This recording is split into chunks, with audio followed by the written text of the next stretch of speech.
Hi. I've tried recording this a few times, so sorry if I seem a little irritated. It wouldn't work on my phone for some reason, so I'm going to try to record from my computer and see if it's good this time.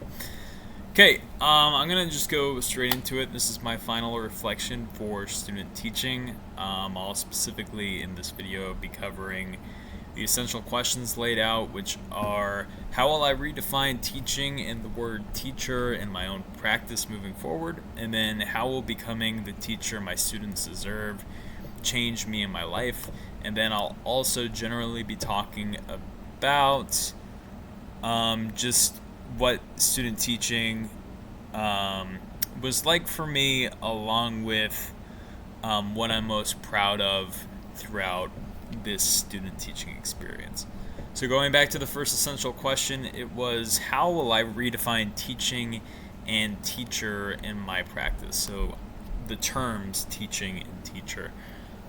Specifically for me, I think the biggest thing I want to redefine through my teaching is just the idea that somebody like a teacher, somebody in a position of power, I guess, for lack of a better word, can be sensitive and vulnerable, instead of just coming across as domineering and authoritarian. We've talked a lot in the classes I've taken throughout the past few years about the difference between being authoritative and being authoritarian, and I think a lot of teachers fall into the trap of being authoritarian, even if they don't realize it. Whatever they say is law in their classroom. Students don't get much of a say, especially in middle school environments, because you want to stick to a specific lesson plan and go specifically what you had laid out for the class.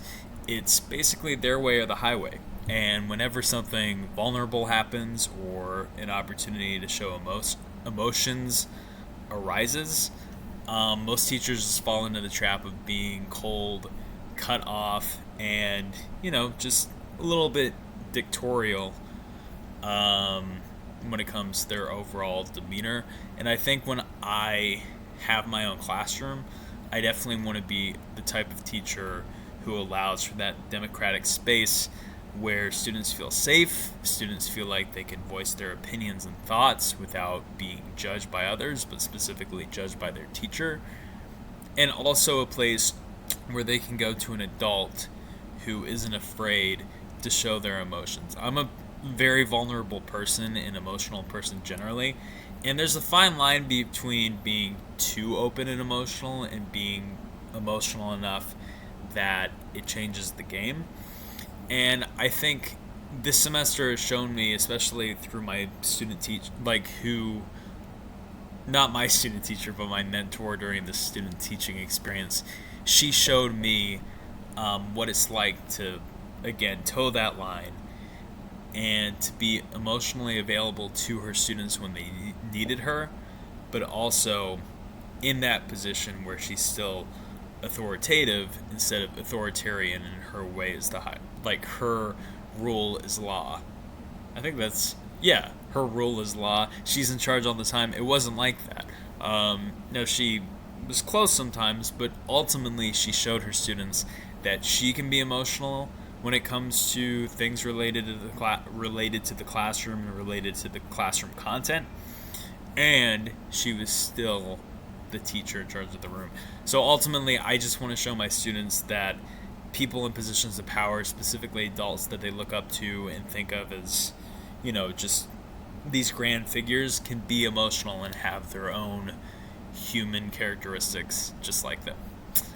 Now, going to the second essential question is: how will becoming the teacher my students deserve change me in my life? I think throughout this student teaching experience, I've learned a lot about putting the needs of my students before my own needs. Now, that doesn't mean just cutting myself off entirely from what I need. It mainly just means that instead of looking, again, at my own lesson plans and my own way of doing things and saying I need to stick to that, it's realizing that not all of my students are going to be where I need them to be all the time, in changing my plans accordingly. Now, an example when it comes to that is, I mean, there were a few of my students who had low scores when it came to their iReady reading, when it came to their comprehension of informational and fictional text, when it came to their early grade skills a lot of the time, like phonetic awareness, phonemic awareness, phonological awareness, those types of things. We had a lot of students in our 6th grade classroom who were reading and understanding at a 2nd to 1st grade level, especially by like January or the midpoint of the school year. And one thing that I learned throughout the past few months was I need to meet the higher achieving students, or the students who had great scores or more advanced scores on their tests. I need to meet their needs in the classroom and outside of it. But I also need to meet the needs of the students who are behind and not just leave them in the pits without any assistance. And one student in particular who was one of our lowest students in terms of their reading ability, I started to realize trends in his quiz scores, same with some of the other students we had, but specifically with him. And I knew that in class he was achieving. I knew that he was mastering some of the content. He talked to me about what he was learning, and it was clear to me that he wasn't just slacking. He knew what he was talking about, but he couldn't perform well on the test. So I started to think it might be more of a reading problem, where he wasn't able to decode words on his own and needed that extra help. So I was thinking maybe he has some sort of disability that would go towards a 504 plan, or just get him an intervention specialist, or someone who could come in during tests and during outside like individual activities to help him out.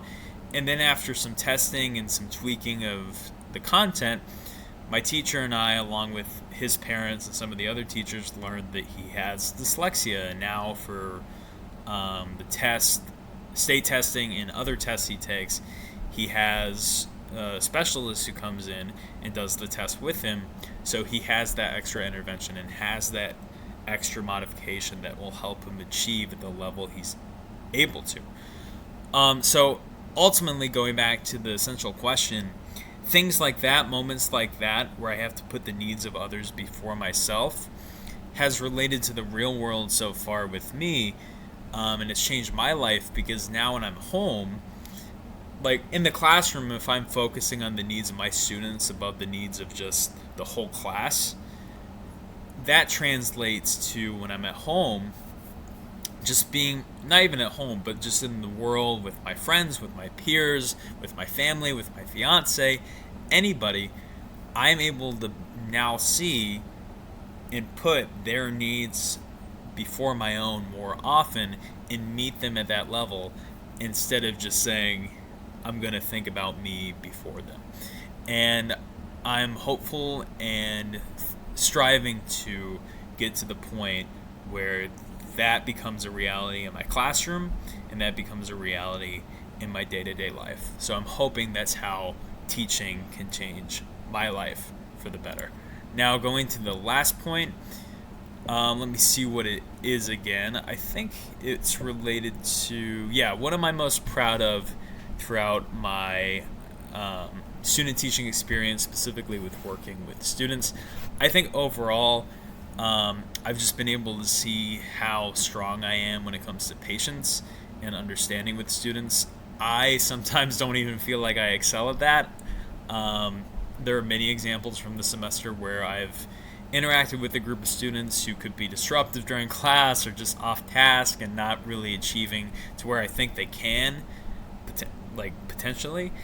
And I go out of some of those situations or conversations with those students about their performance in the classroom or behavior in the classroom, and I'm like, man, I could have been a lot more patient and understanding with them than I was. And I always try to focus on improving at that from conversation to conversation, or from every interaction I have with students. I try to improve when it comes to that.